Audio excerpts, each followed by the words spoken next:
My name is Bradley Thornfield, and until 3 months ago I thought I knew exactly who I was. I was 35 years old, running a furniture restoration shop in Denver, the kind of place where the smell of wood stain and linseed oil had seeped so deep into the walls that it greeted you before you even opened the door. I thought I knew my story. The disappointing eldest son of Harrison Thornfield, a real estate mogul worth $180 million who built his empire from nothing and expected his children to be titans of industry.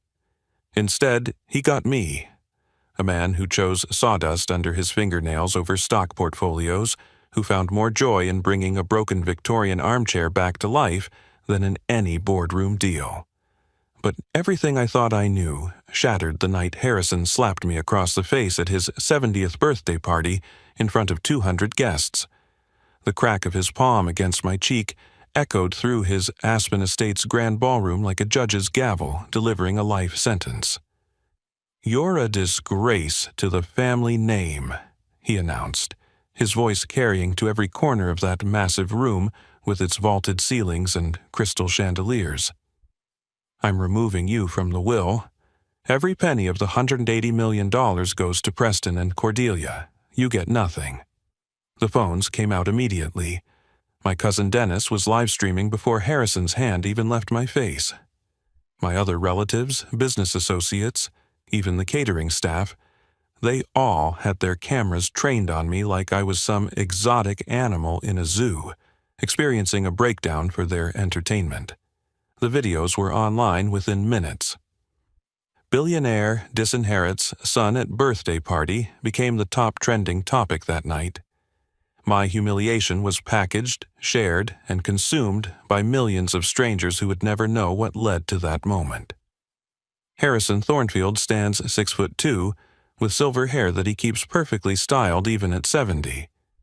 That night, he wore a custom Italian suit that probably cost more than I made in 6 months. He has these cold gray eyes that can calculate the value of anything in seconds, except, apparently, his oldest son. He built his real estate empire by being ruthless, by seeing opportunities where others saw obstacles, and by never, ever showing weakness. To him, I wasn't just weak. I was proof that even Harrison Thornfield could fail at something. Veronica Thornfield, the woman I called mother for 35 years, stood beside him in a black evening gown that made her look like royalty. At 68, she maintained herself with the dedication of someone who understood that appearance was currency in their social circle. Her blonde hair, professionally colored every 3 weeks, was swept into an elegant chignon.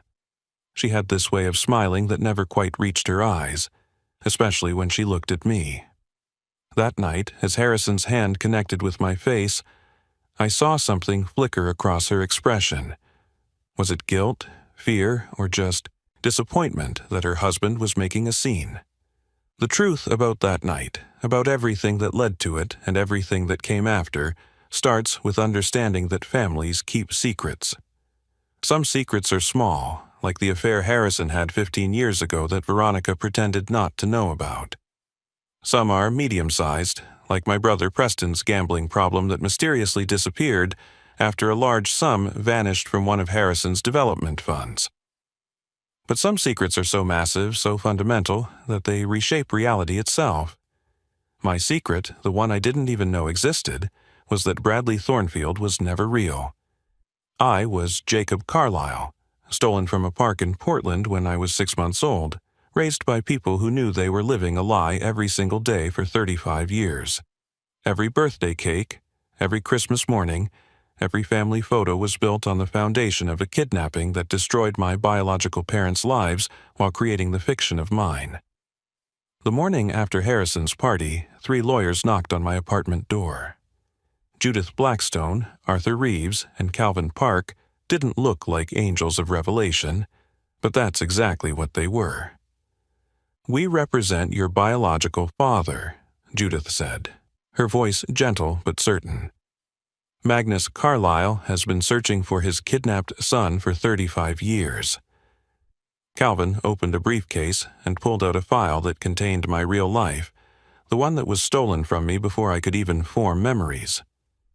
When I saw the photograph of my biological parents holding me as a baby, when I recognized the silver bracelet with the train engine that still circled my wrist, when I understood that everything I believed about myself was built on someone else's crime, I fell to my knees in my small apartment above the workshop, surrounded by the only honest things in my life. The furniture I'd restored with my own hands, even if I'd never known whose hands they really were. I'd always been the black sheep of the Thornfield family, though I never understood why it hurt Harrison so much that I chose differently than he expected. While my younger brother Preston managed hedge funds on Wall Street, turning millions into more millions with a few keyboard clicks, I spent my days bent over a workbench, coaxing life back into wood that others had given up for dead. My sister Cordelia ran her own law firm by 30, with 40 employees and clients that included half of Colorado's political elite. She had a corner office with floor-to-ceiling windows overlooking downtown Denver, and I had a workshop that used to be a tire shop, where the afternoon light filtered through dust motes like golden snow. The workshop was my sanctuary. Every morning, I'd arrive at 6, before the rest of the world demanded anything from me, and I'd stand among the pieces waiting for restoration. Victorian chairs with broken spindles, Art Deco tables with water damage, grandmother clocks that hadn't ticked in decades. Each piece had a story, a history of being loved before it was broken. My clients trusted me with their heirlooms, their memories, and I took that responsibility seriously. Mrs. Dolores Ashworth was my favorite client, though she'd become much more than that over the years. At 78, she had this regal bearing that made you stand straighter in her presence. She'd bring me pieces from her estate sales, always wrapped carefully in old quilts, always with a story attached. "This belonged to a railroad executive's widow," she'd say, running her weathered hands over a damaged escritoire. "She wrote love letters at this desk for 50 years. Can you imagine? All that love soaked into the wood grain." She had this way of looking at me sometimes, studying my face like she was reading a book in a language she only half remembered. "You have gentle hands, Bradley," she told me once, while I was showing her the progress on a Japanese tea table. That's a gift from somewhere deep inside. Some things can't be taught or bought. They just are. My relationship with Harrison had been strained since I was 18, and announced I wasn't going to study business at Harvard like he'd planned. Instead, I went to the Rhode Island School of Design, studying furniture design and restoration. Harrison paid for it, but he made sure I knew it was under protest. "You're wasting your potential," he'd say during every holiday dinner, every birthday gathering, every time my work came up in conversation. "Any idiot with sandpaper can refinish furniture." My mother Veronica played the peacekeeper, though her peacekeeping always seemed to involve trying to change my mind rather than changing Harrison's expectations. "Bradley, darling," she'd say in that voice that sounded like honey but stung like whiskey, "you could do your little furniture hobby on weekends. Lots of successful executives have artistic hobbies. Look at your father's friend Mr. Cromwell. He paints watercolors, but he still runs a billion-dollar investment firm." The monthly dinners at the country club were exercises in endurance. Harrison would hold court at our regular table, the one with the view of the 18th hole, and he'd introduce me to his business associates with barely concealed disappointment. "This is my eldest, Bradley. He's in the furniture business." The pause before furniture always hung in the air like a bad smell. Then he'd quickly pivot to Preston's latest triumph or Cordelia's newest high-profile case, his voice brightening like someone had finally turned the lights on. 5 years ago, Harrison offered me a position in his company as Vice President of Development. It came with a 7-figure salary, a company car, stock options, and the clear understanding that I'd be groomed to take over part of his empire.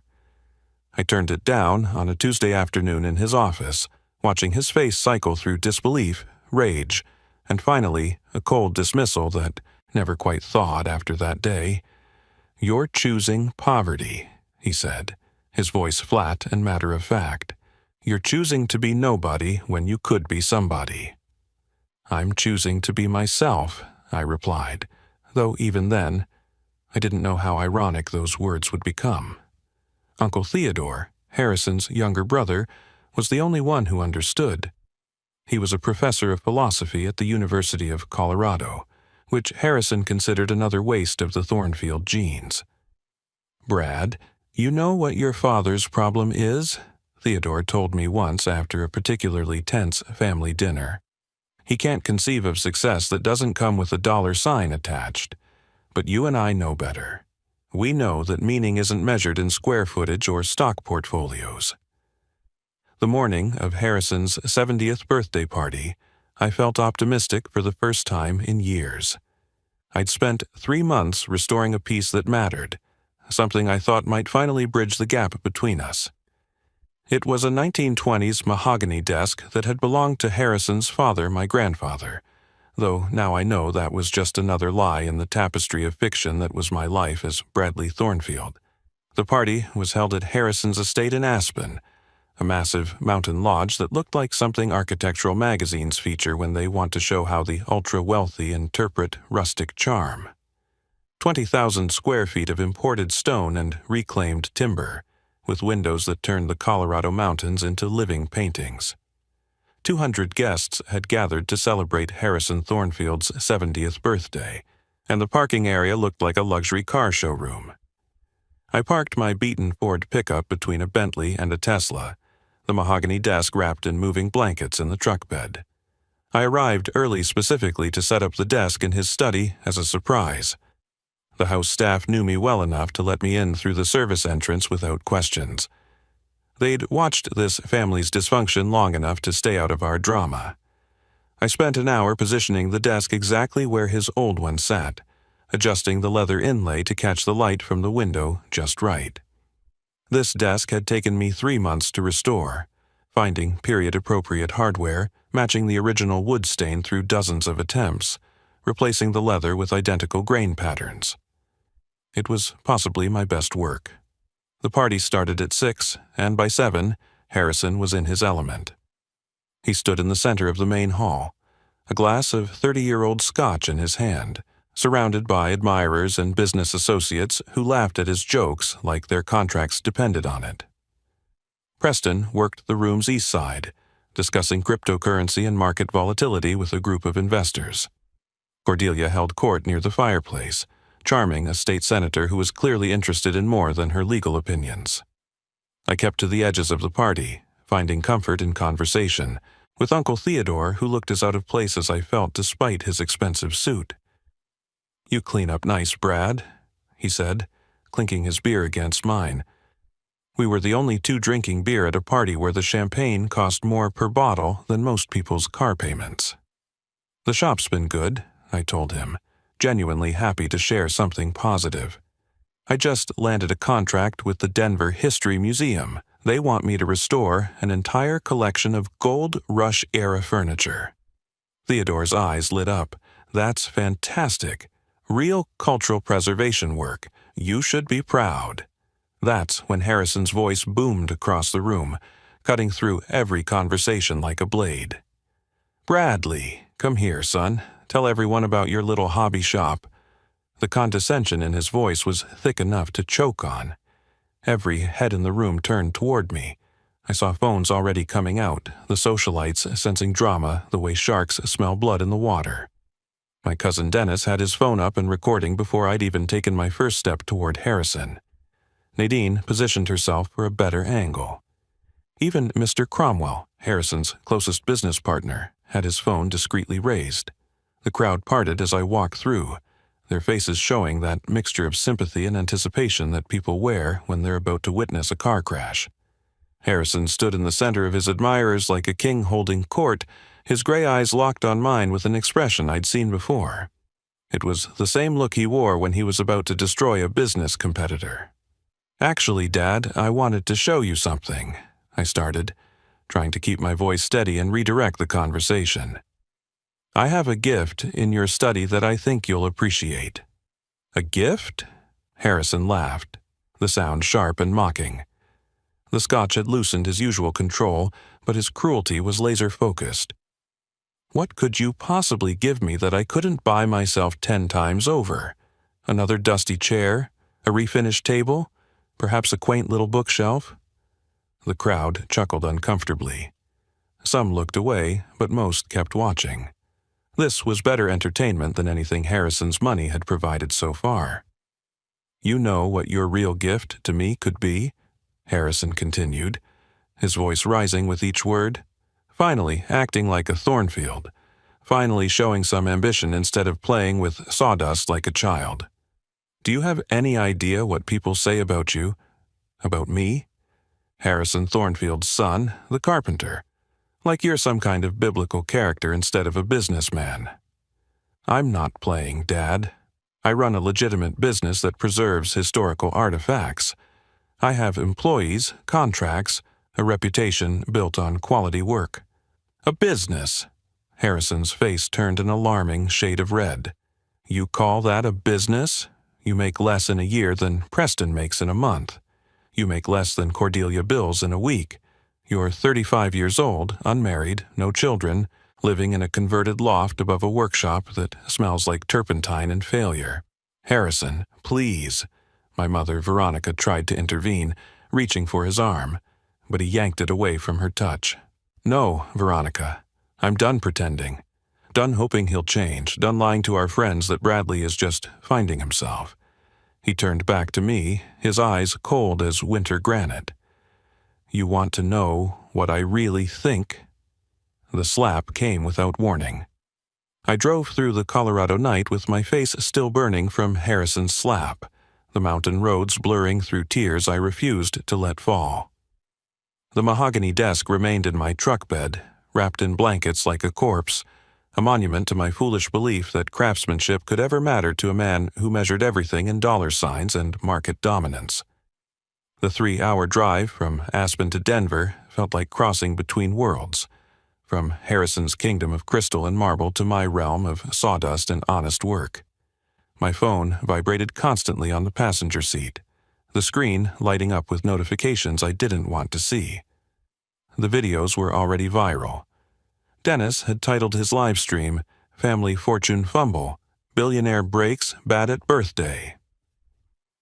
By the time I reached Denver, there were 17 missed calls from reporters, 43 text messages from people I hadn't spoken to since college, and one voicemail from Preston saying simply, "Jesus, Brad, I'm sorry. He went too far." My apartment above the workshop had never felt more like a sanctuary. I climbed the exterior stairs slowly, each step an effort against the weight of 35 years of inadequacy that Harrison had just validated in front of everyone who mattered in his world. The familiar smell of wood stain and linseed oil greeted me as I opened the door, and for a moment I just stood there breathing it in, letting it remind me who I was when I wasn't trying to be Harrison Thornfield's son. I couldn't sleep. Every time I closed my eyes, I saw the phones pointed at me, heard the nervous laughter of the crowd, felt the sting of Harrison's palm against my cheek. At 2 a.m, I gave up and went down to the workshop.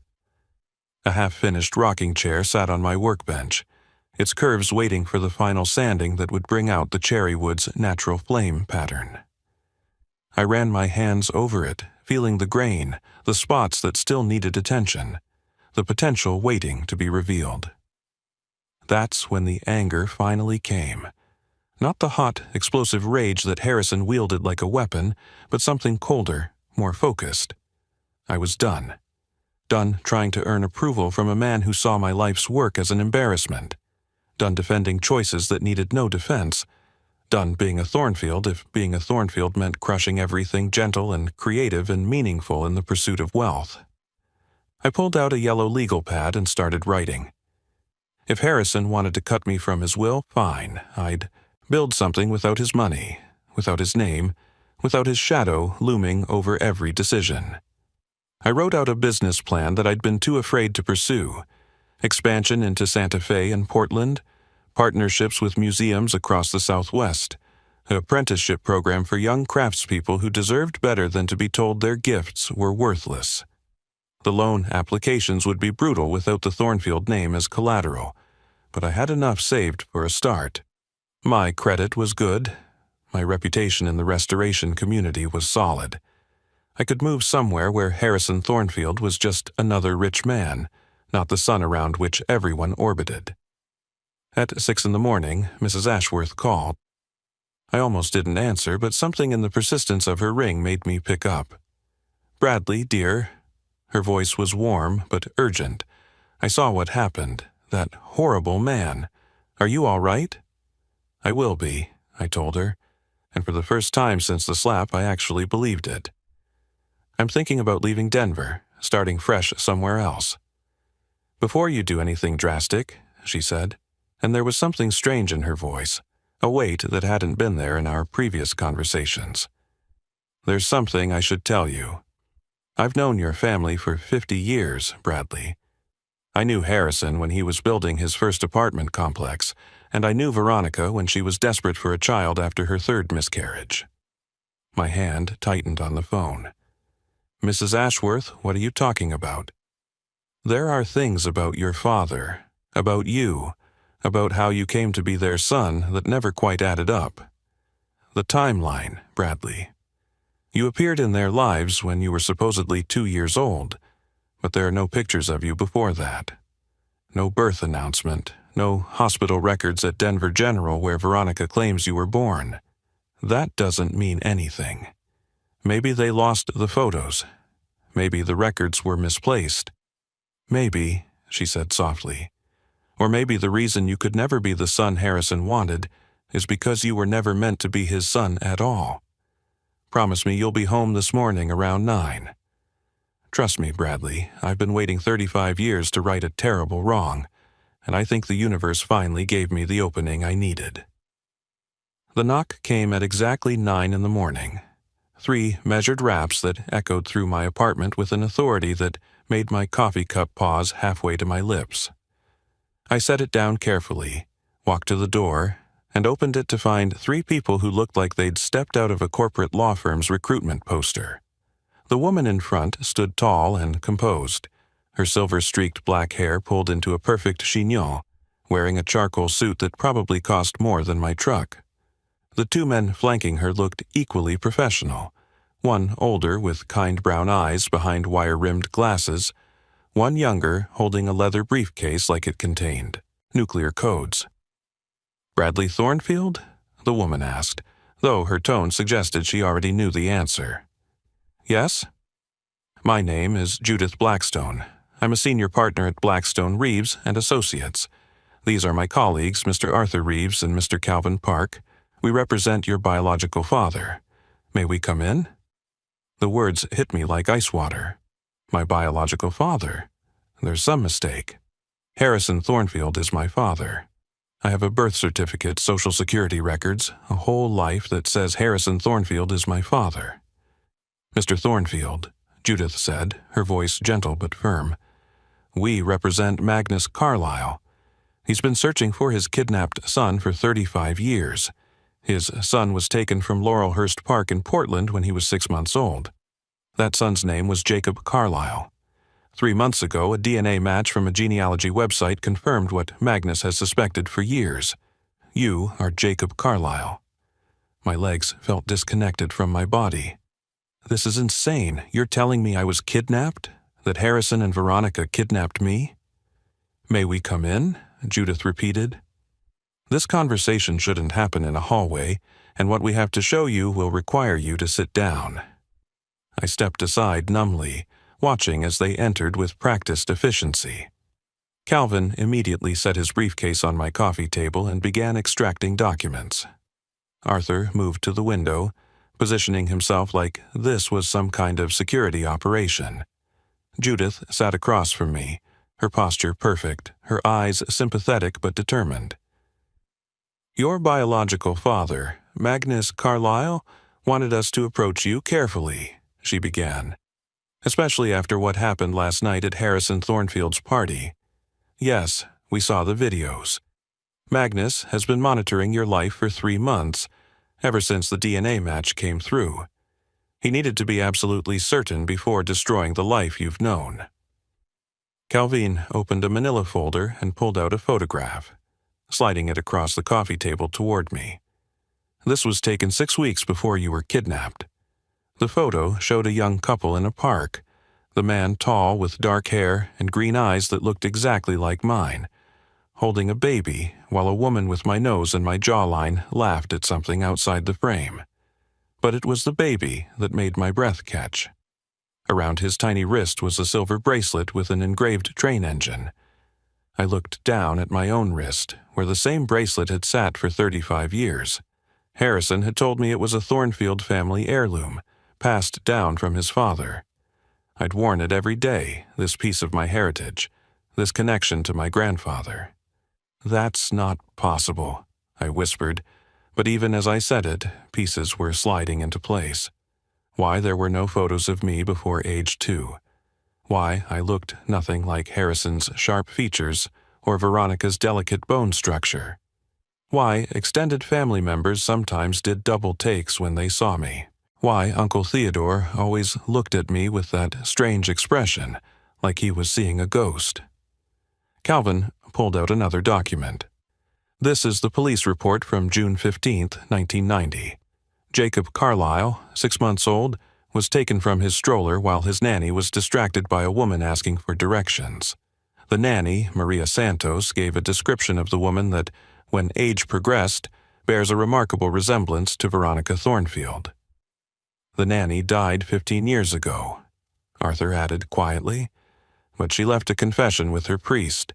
She was paid $50,000 to look away for 5 minutes. She thought the baby was going to a loving family who couldn't have children. She didn't know it was a kidnapping until she saw the news coverage, and by then she was too terrified to come forward." Judith leaned forward. "Magnus Carlisle isn't just any man searching for his lost son, Mr. Thornfield. He's the founder and CEO of Carlisle Industries, aerospace, renewable energy, technology patents. His company builds the navigation systems for half the commercial airlines in the world." Calvin pulled out one final document. "This is Magnus's will, updated every year for 35 years, always maintaining a place for Jacob. You're the sole heir to an estate worth approximately $2.8 billion. The room spun. I felt my knees hit the floor, the weight of 35 years of lies crushing down on me. That conversation happened 3 months ago, and every day since has been like learning to walk again in a world where the ground keeps shifting. The DNA tests confirmed everything with 99% certainty. I was Jacob Magnus Carlisle, stolen from Laurelhurst Park on a sunny Tuesday morning, while my nanny Maria Santos was paid to look the other way. The woman who distracted her, asking for directions to a hospital that didn't exist, was Veronica Thornfield wearing a wig and sunglasses, desperate for a child after 4 miscarriages had broken something fundamental inside her. Harrison and Veronica were arrested 2 weeks after the lawyers knocked on my door. The FBI had been building a case quietly once a Magnus provided them with the DNA evidence. The arrest happened at their country club, right in the middle of their Tuesday golf game, with the same audience of elite socialites who'd watched Harrison slap me at his birthday party. This time, Dennis didn't get to live stream it, but the news crews captured every second of Harrison being led away in handcuffs, his face purple with rage, shouting about his lawyers and his connections and how this was all a mistake. The evidence was overwhelming. Forged adoption papers claiming I was adopted from a defunct agency in Mexico, bribes to courthouse clerks to backdate records, a paper trail of deception that Harrison had maintained with the same meticulous attention he gave his real estate deals. Veronica broke down during her first interrogation, confessing everything, how she'd found the adoption ring through a desperate late-night internet search, how she'd convinced Harrison that this was their only chance, how she'd lived every day for 35 years, terrified that someone would notice I had Magnus's eyes, Eleanor's nose, neither of their blood. Preston and Cordelia discovered their entire inheritance was being seized as proceeds of crime. The irony was perfect and terrible. Harrison had disinherited me from money that was never his to give, from a fortune built partially on the foundation of raising a stolen child. Preston called me once, drunk and crying, saying he was sorry for every time he'd rubbed his success in my face. Cordelia sent a letter through her lawyer, formal and cold, saying she hoped I found peace with my real family. But the strangest part wasn't gaining billions or losing the only parents I'd ever known.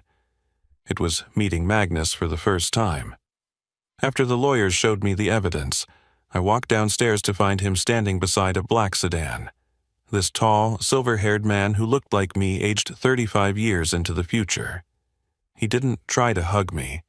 He just stood there with tears streaming down his face and said, "You still wear the bracelet. I have the matching one. I've worn it every day since you disappeared." We went for coffee at a small shop near my workshop, and he told me about Eleanor, my biological mother who died 5 years ago from cancer, never giving up hope that I was alive somewhere. "She decorated your nursery with trains," he said, his voice breaking. "You loved them. You'd make this little whistle sound when you saw one. She kept that nursery exactly the same for 30 years, until the cancer got too bad and we had to sell that house to pay for treatments. Magnus, it turned out, had built his empire the same way I restored furniture. Piece by piece, with patience and precision, and an obsession with quality. You can't change what you are, son, he told me over our third cup of coffee. Even 35 years of lies couldn't erase your true nature. The way you restore things, that's exactly how I built Carlisle Industries, taking broken companies and making them whole again. Mrs. Ashworth visited last week and finally told me the truth. She'd been Eleanor's best friend in college, my godmother who'd been at the hospital when I was born. She'd moved to Denver 20 years ago for her husband's work, and when she met me at an estate sale, she nearly fainted. You looked so much like Eleanor it took my breath away. I've been investigating ever since, pushing Magnus to try the DNA databases, waiting for the right moment to bring the truth to light. I kept my workshop, but moved it to Portland, to a bigger space near Magnus's headquarters. He offered to buy me an entire building, but I refused. "This is mine," I told him. "Built with my own hands even if they're Carlisle hands, not Thornfield ones." The rocking chair I was building that night, the one I touched, while planning my escape from Harrison's shadow, now sits in Magnus's living room. He rocks in it every evening, looking at photos of Eleanor, telling me stories about the 6 months they had with me before I was taken. Next to it sits the mahogany desk I'd restored for Harrison. Magnus bought it at the estate auction for 10 times its value, just to keep it in the family, he said, even if it came from the wrong one. If this story touched you, if it made you think about the mysteries that might hide in your own family history, please like this video and share it with someone who needs to hear it. Drop a comment below about your own family surprises or moments when you discovered who you really were. And don't forget to subscribe to our channel for more incredible true stories that remind us that sometimes the life we're meant to live is just waiting for us to discover it.